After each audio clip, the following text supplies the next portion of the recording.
look at his eyes. He is holding what he loves most, yet he knows he has crossed a line of no return. This should not have happened. It is midnight. Before dawn they will find me and take me to a black cell, where I shall languish interminably, while insatiable desires gnaw at my vitals and wither up my heart, till at last I become one with the dead that I love. My seat is the fetid hollow of an aged grave. My desk is the back of a fallen tombstone worn smooth by devastating century. My only light is that of the stars and a thin-edged moon, yet I can see as clearly as though it were midday. Around me on every side, sepulchral sentinels guarding unkempt graves. The tilting, decrepit headstones lie half-hidden in masses of gnosis, rotting vegetation. Above the rest, silhouetted against the livid sky, an august monument lifts its austere, tapering spire like the spectral chieftain of a Lemurian horde. The air is heavy with the noxious odors of fungi and the scent of damp, moldy earth, but to me it is the aroma of Elysium. It is still terrifyingly still with a silence whose very profundity bespeaks the solemn and the hideous. Could I choose my habitation, it would be in the heart of some such city of putrefying flesh and crumbling bone, for their nearness sends ecstatic thrills through my soul, causing the stagnant blood to race through my veins and my torpid heart to pound with delirious joy, for the presence of death is life to me. My early childhood was one long, prosaic, and monotonous apathy, strictly ascetic. One, pallid, undersized, and subject to protracted spells of morbid moroseness. I was ostracized by the healthy, normal youngsters of my own age. They dubbed me a spoil sport, an old woman, because I had no interest in the rough, childish games they played, or any stamina to participate in them, had I so desired. Like all rural villages, Venom had its quota of poison-tongued gossips. Their prying imaginations hailed my lethargic temperament as some abhorrent abnormality. They compared me with my parents and shook their heads in ominous doubt at the vast difference. Some of the more superstitious openly pronounced me a chain, while others who knew something of my ancestry called attention to the vague, mysterious rumors concerning a great-great-granduncle who had been burned at the stake as an. Had I lived in some larger town with greater opportunities for congenial companionship, perhaps I could have overcome this early tendency to be a recluse. As I reached my teens, I grew even more sullen, morbid, and apathetic. My life lacked motivation. I seemed in the grip of something that dulled my senses, stunted my development, retarded my activities, and left me unaccountably dissatisfied. I was 16 when I attended my first funeral. A funeral in Finham was a preeminent social event, for our town was noted for the longevity of its inhabitants. When, moreover, the funeral was that of such a well-known character as my grandfather, it was safe to assume that the townspeople would turn out en masse to pay due homage to his memory. Yet I did not view the approaching ceremony with even latent interest. Anything that tended to lift me out of my habitual inertia held for me only the promise of physical and mental disquietude, in deference to my parents' importunings, mainly to give myself relief from their caustic condemnations of what they chose to call my unfilial attitude. I agreed to accompany them. There was nothing out of the ordinary about my grandfather's funeral, unless it was the voluminous array of floral tributes. But this, remember, was my initiation to the solemn rites of such an occasion. Something about the darkened room, the oblong coffin with its somber drapings, the banked masses of fragrant blooms, the dolorous manifestations of the assembled villagers, stirred me from my normal listlessness and arrested my attention. Roused from my momentary reverie by a nudge from my mother's sharp elbow, I followed her across the room to the casket where the body of my grandparent lay. For the first time, I was face to face with death. I looked down upon the calm, placid face lined with its multitudinous wrinkles, and saw nothing to cause so much of sorrow. Instead, it seemed to me that grandfather was immeasurably content, blandly satisfied. I felt swayed by some strange, discordant sense of elation. So slowly, so stealthily had it crept over me, that I could scarcely define its coming. As I mentally review that portentous hour, it seems that it must have originated with my first glimpse of that funeral scene, silently strengthening its grip with subtle, a baleful, malignant influence that seemed to emanate from the corpse itself, held me with magnetic fascination. My whole being seemed charged with some ecstatic, electrifying force, and I felt my form straighten without conscious volition. My eyes were trying to burn beneath the closed lids of the dead man's and read some secret message they concealed. My heart gave a sudden leap of unholy glee and pounded against my ribs with demoniacal force, as if to free itself from the confining walls of my frail frame. Wild, wanton, soul-satisfying sensuality engulfed me. Once more, the vigorous prod of a maternal elbow jarred me into activity. I had made my way to the sable-shrouded coffin with leaden tread. I walked away with newfound animation. I accompanied the cortege to the cemetery, my whole physical being permeated with this mystic, enlivening influence. It was as if I had quaffed deep draughts of some exotic elixir, some abominable concoction brewed from blasphemous formulae in the archives of The townsfolk were so intent upon the ceremony that the radical change in my demeanor passed unnoticed by all, save my father and my mother. But in the fortnight that followed, the village busybodies found fresh material for their vitriolic tongues in my altered bearing. At the end of the fortnight, however, the potency of the stimulus began to lose its effectiveness. Another day or two, and I had completely reverted to my old-time languor, though not to the complete and engulfing insipidity of the past. Before, there had been an utter lack of desire to emerge from the innovation. Now vague and indefinable unrest disturbed me. Outwardly, I had become myself again, and the scandalmongers turned to some more engrossing subject. Had they even so much as dreamed the true cause of my exhilaration, they would have shunned me as if I were a filthy, leprous thing. Had I visioned the execrable power behind my brief period of elation, I would have locked myself forever from the rest of the world and spent my remaining years in penitent solitude. Tragedy often runs in trilogies. Hence, despite the proverbial longevity of our townspeople, the next 5 years brought the death of both parents. My mother went first, in an accident of the most unexpected nature, and so genuine was my grief that I was honestly surprised to find its poignancy mocked and contradicted by that almost forgotten feeling of supreme and diabolical ecstasy. Once more my heart leaped wildly within me. Once more it pounded at trip hammer speed and sent the hot blood coursing through my veins with meteoric fervor.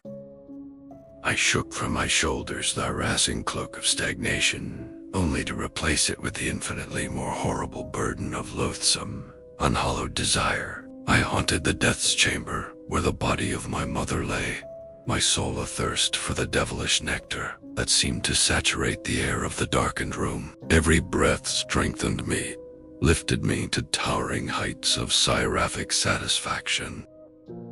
I knew now that it was but a sort of drug delirium which must soon pass and leave me correspondingly weakened by its malign power. Yet I could no more control my longing than I could untwist the Gordian knots in the already tangled skein of my destiny. I knew, too, that through some strange satanic curse, my life depended upon the dead for its motive force, that there was a singularity in my makeup which responded only to the awesome presence of some lifeless clod. A few days later, frantic for the bestial intoxicant on which the fullness of my existence depended, I interviewed Venom's sole undertaker and talked him into taking me on as a sort of apprentice.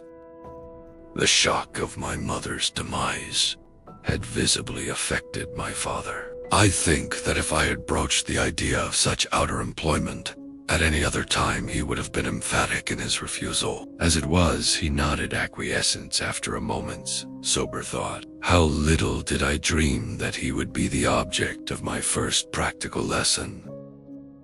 He, too, died suddenly, developing some hitherto unsuspected heart affliction. My octogenarian employer tried his best to dissuade me from the unthinkable task of embalming his body, nor did he detect the rapturous glint in my eyes as I finally won him over to my damnable point of view. I cannot hope to express the reprehensible, the unutterable thoughts that swept in tumultuous waves of passion through my racing heart as I labored over the lifeless clay.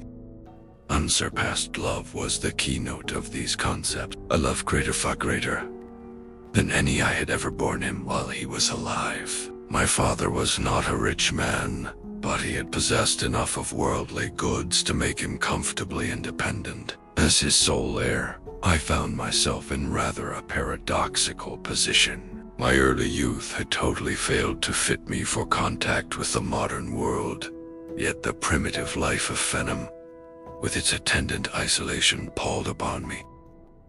Indeed, the longevity of the inhabitants defeated my sole motive in arranging my indenture. After settling the estate, it proved an easy matter to secure my release, and I headed for Baburo, a city some 50 miles away. Here my year of apprenticeship stood me in good stead. I had no trouble in establishing a favorable connection as an assistant with the Gresham Corporation, a concern that maintained the largest funeral parlors in the city.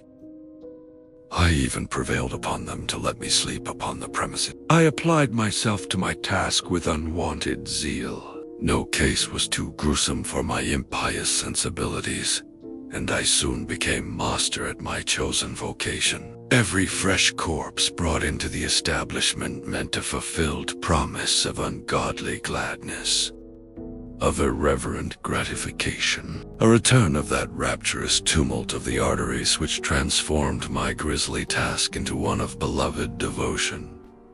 Yet every carnal satiation exacted its toll. I came to dread the days that brought no dead for me to gloat over, and prayed to all the obscene gods of the nethermost abysses to bring swift, sure death upon the residents of the city.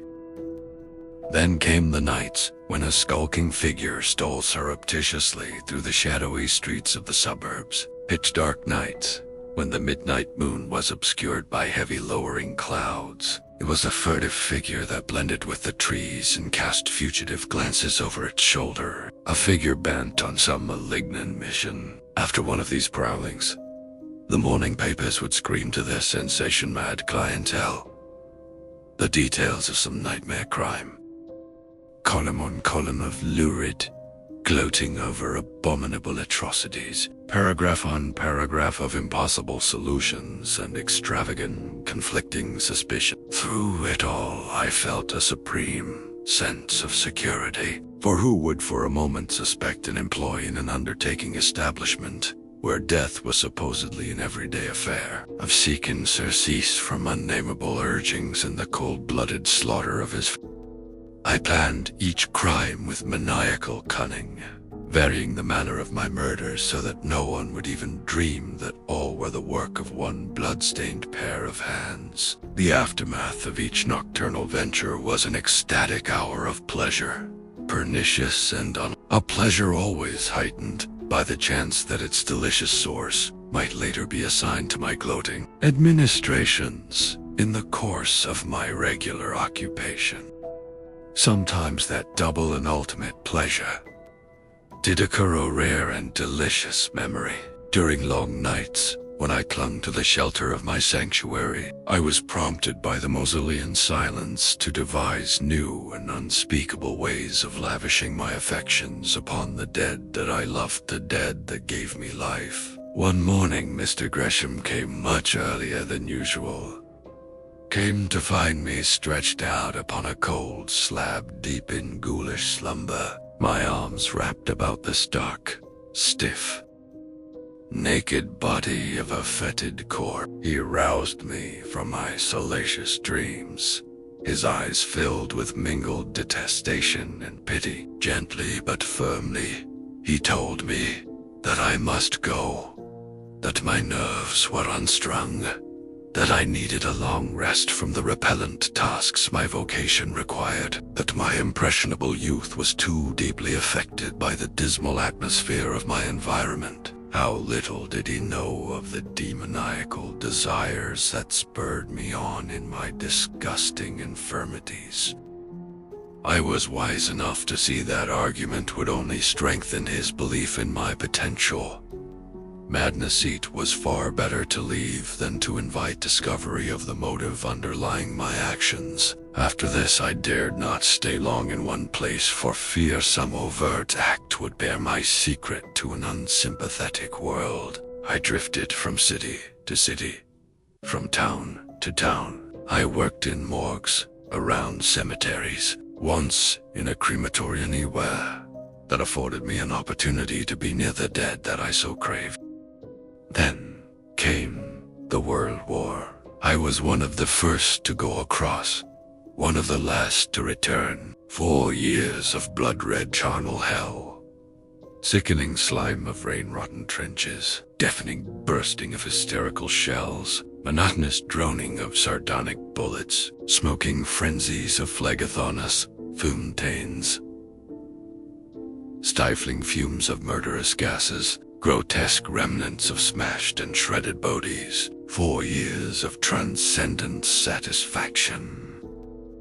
In every wanderer, there is a latent urge to return to the scenes of his childhood. A few months later, found me making my way through the familiar byways of Finham. Vacant, dilapidated farmhouses lined the adjacent roadsides, while the years had brought equal retrogression to the town itself. A mere handful of the houses were occupied, but among these was the one I had once called home. The tangled, weed-choked driveway, the broken window panes, the uncared-for acres that stretched behind, all bore mute confirmation of the tales that guarded inquiries had elicited that it now sheltered a dissolute drunkard who eked out a meager existence from the chores his few neighbors gave him out of sympathy for the mistreated wife and undernourished child who shared his lot. All in all, the glamour surrounding my youthful environment was entirely dispelled. So, prompted by some errant foolhardy thought, I next turned my steps toward Bayborough. Here, too, the years had brought changes, but in reverse order. The small city I remembered had almost doubled in size despite its wartime deep. Instinctively, I sought my former place of employment, finding it still there, but with an unfamiliar name and successor to above the door. For the influenza epidemic had claimed Mr. Gresham, while the boys were overseas. Some fateful mood impelled me to ask for work. I referred to my tutelage under Mr. Gresham with some trepidation, but my fears were groundless. Me late employer had carried the secret of my unethical conduct with him to the grave. An opportune vacancy ensured my immediate Then came vagrant, haunting memories of scarlet nights of impious pilgrimages, and an uncontrollable desire to renew those illicit joys. I cast caution to the winds and launched upon another series of damnable debaucheries. Once more, the yellow sheaths found a welcome material in the devilish details of my crimes, comparing them to the red weeks of horror that had appalled the city years before. Once more the police sent out their dragnet and drew into its enmeshing folds. My thirst for the noxious nectar of the dead grew to a consuming fire, and I began to shorten the periods between my odious exploits. I realized that I was treading on dangerous ground, but demoniac desire gripped me in its torturing tentacles and urged me on. All this time, my mind was becoming more and more benumbed to any influence, except the satiation of my insane longings. Little details vitally important to one bent on such evil escapades escaped me. Somehow, somewhere, I left a vague trace, an elusive clue, behind, not enough to warrant my arrest, but sufficient to turn the tide of suspicion in my direction. I sensed this espionage, yet was helpless to stem the surging demand for more dead to quicken my enervated soul.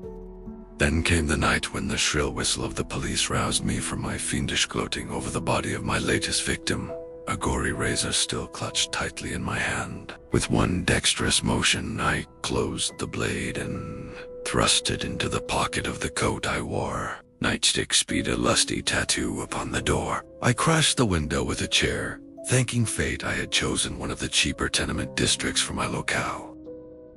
I dropped into a dingy alley as blue-coated forms burst through the shattered door, over shaky fences, through filthy backyards, past squalid ramshackle houses.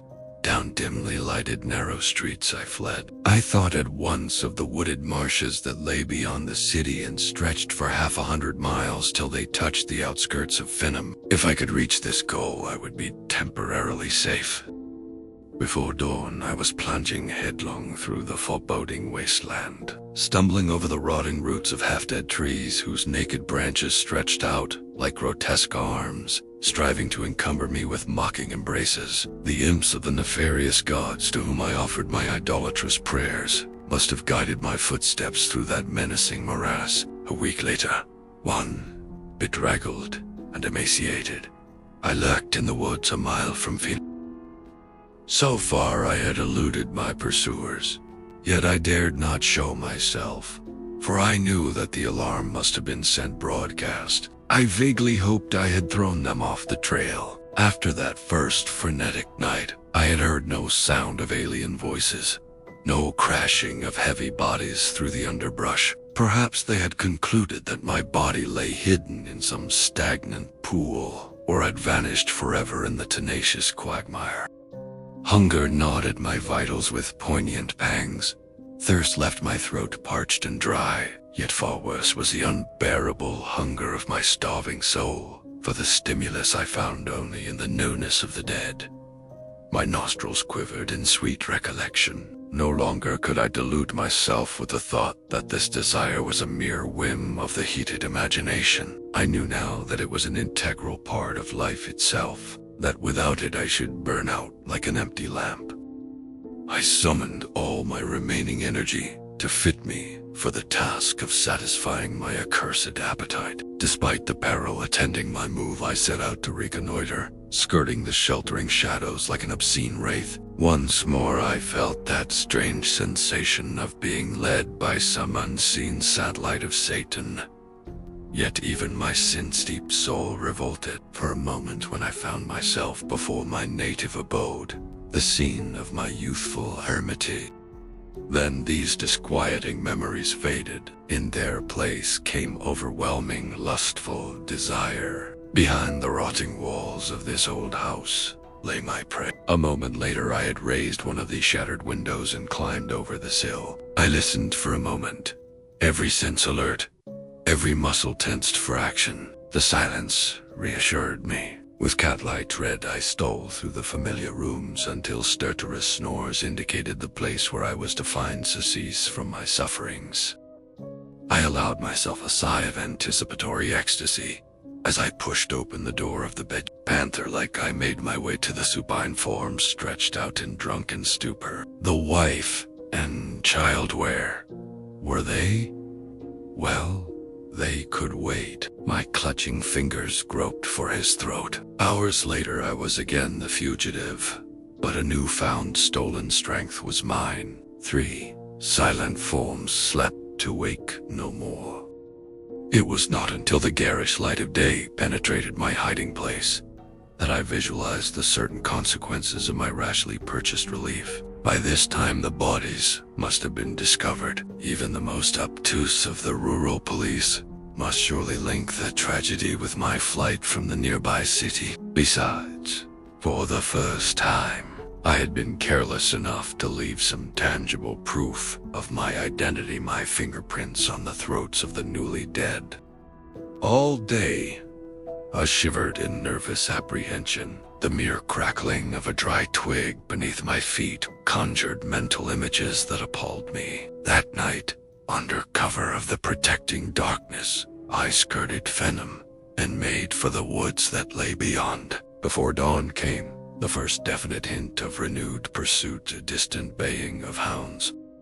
Through the long night I pressed on, but by morning I could feel my artificial strength ebbing. Noon brought once more the insistent call of the contaminating curse, and I knew I must fall by the way, unless I could once more experience that exotic intoxication that came only with the proximity of the loved dead. I had traveled in a wide semicircle. If I pushed steadily ahead, midnight would bring me to the cemetery where I had laid away my parents years before.